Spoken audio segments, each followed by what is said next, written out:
पर बैठे सभी अतिथिगण और सामने की सीट पे बैठे और पीछे की सीट पे बैठे विद्यार्थी और बड़े बड़े जो लोग हैं उन सभी को मेरा अभिवादन और नमस्कार। मैं अपनी बात शुरू करूंगा कि ये बताइए इस महाकुंभ की जरूरत क्यों पड़ रही है। हम जिस देश से आते हैं वहां नालंदा और तक्षशिला जैसी यूनिवर्सिटी हुआ करती थी जहां पर विदेशों से पढ़ने लोग आया करते थे। तो इसका मतलब तो जो यंग लड़के उनको सोचना चाहिए कि हमारी जो शिक्षा नीति थी इतनी अच्छी थी कि पूरे विश्व से लोग यहाँ पढ़ने आते थे और समय के साथ साथ वो हमारा दुर्भाग्य है कि वो चीजें खत्म हो गई। अब हमें फिर से उसको जागरूक करने की आवश्यकता पड़ रही है इस महाकुंभ के रूप में। अब इसका थीम यही है कि हमारे जो हायर एजुकेशन है और हमारे जो प्राइमरी एजुकेशन है इनको कैसे सामंजस्य किया जाए ताकि लड़के अच्छे बन सकें, बच्चों को अच्छी शिक्षा प्राप्त कर सकें। मैं कुछ एग्जाम्पल बताना चाहूँगा, मैं अपना एग्जाम्पल बताना चाहूँगा। मैं एक साधारण परिवार से था, गांव में पढ़ा, धीरे धीरे पढ़ता गया, कुछ पढ़ने में अच्छा था, कुछ माँ बाप का कुछ सहयोग मिला, आगे बढ़ा, पीएचडी किया, उसके बाद मैं विदेश गया। विदेश में हमारे साथ बहुत सारे हमारे क्लासमेट्स थे, सीनियर्स थे, जूनियर्स थे, लेकिन एक दिन ऐसी घटना हो गई कि जिससे मेरा मन उचट गया और मैं एक स्थायी जॉब को छोड़ करके हिंदुस्तान वापस आ गया और आपके ही पंजाब में मैंने जॉब करना शुरू कर दिया, पंजाब यूनिवर्सिटी में। हुआ ये कि जब मैं वहां पे था तो मैं देखा, मैंने एक व्यक्ति का प्रोफेसर में सिलेक्शन हो गया। जब मैंने उसकी सीवी देखी तो सीवी में केवल एक या दो पब्लिकेशन थे और एक पर्टिकुलर कम्युनिटी से वो जुड़ा हुआ था जिसको वहां बोलते हैं जूस कम्युनिटी। और चूंकि यूनिवर्सिटी में कुछ यूनिवर्सिटी हैं जो कंट्रोल करती है जूस को, फिर मैंने देखा कि जहां मेरे 50 पब्लिकेशन है, कितने साल का एक्सपीरियंस है, हमें उस योग्य नहीं बनाया जा रहा है। तो मैंने कहा ये डिस्क्रिमिनेशन है। मैंने नेक्स्ट डे रिजाइन किया और वापस आ गया। क्यों वापस आया? अब ये पूछे क्यों वापस आया? क्योंकि वहां पे मैं 12 घंटे काम करता हूँ। किसके लिए काम करता हूँ? अमेरिका के लिए।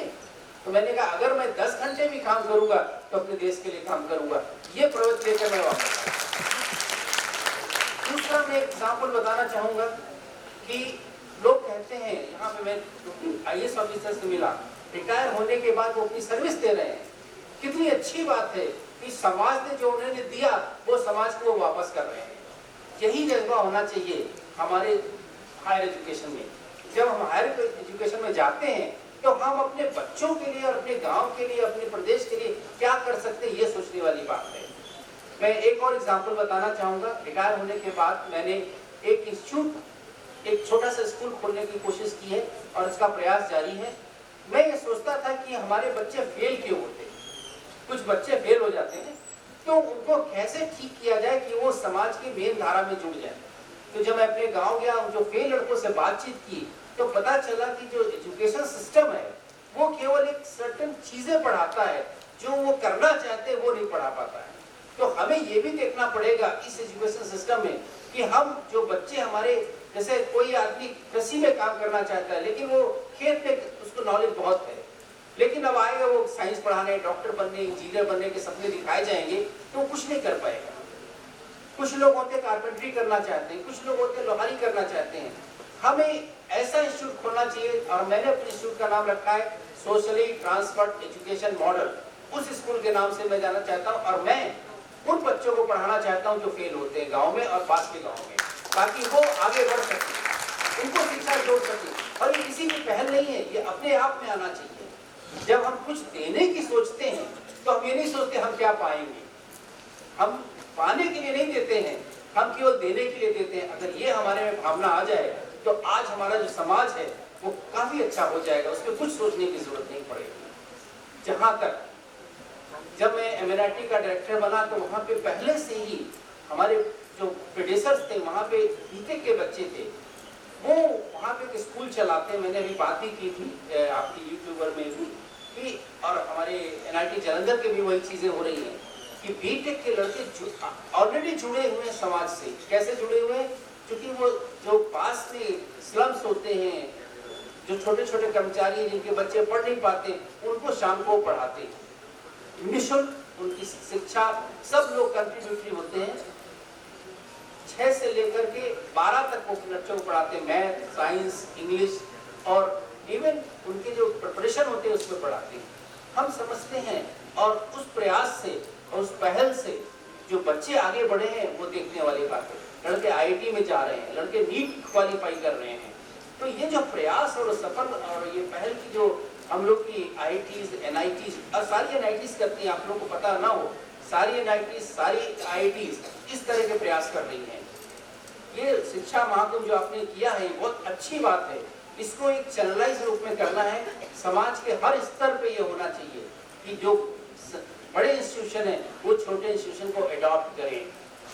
तीसरा मैं एक एग्जाम्पल दूंगा, किसी भी हमको गवर्नमेंट से बहुत ज्यादा अपेक्षा नहीं रखनी चाहिए कि जब हमें गवर्नमेंट कुछ कहे तभी हम करें। कुछ लोगों में कुछ भावना होनी चाहिए अपने आप करने के, और कुछ लोग करते भी हैं। हम किसी साधना से या किसी प्रेरणा से करें काम, वो बहुत अच्छी बात होती है। हमारे देश में मैं अपना छोटा सा एग्जांपल बताता हूँ। आजकल गवर्नमेंट ने बनाया CSR, कॉर्पोरेट सोशल रिस्पांसिबिलिटी। बहुत पैसा मिल जाता है अगर आपके प्रोजेक्ट अच्छे हैं। जितने भी IITs, NITs और यूनिवर्सिटीज और स्कूल के कॉलेजेस, जो डिग्री कॉलेजेस हैं, अगर उनके शिक्षा, उनके जो प्रोफेसर्स हैं, अगर वो इन लोगों से कांटेक्ट करें तो थोड़े बहुत पैसा उन्हें मिल जाता है।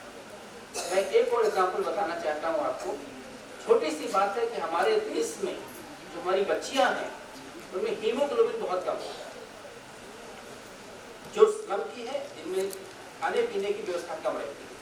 नाउ अब हम ऐसे बायोलॉजिस्ट, तो मेरा एक एम था कि मैं इन बच्चों में हीमोग्लोबिन कैसे आगे बढ़ा सकूं। तो हमने एक प्रोजेक्ट लिखा, हमको पैसे ही मिले।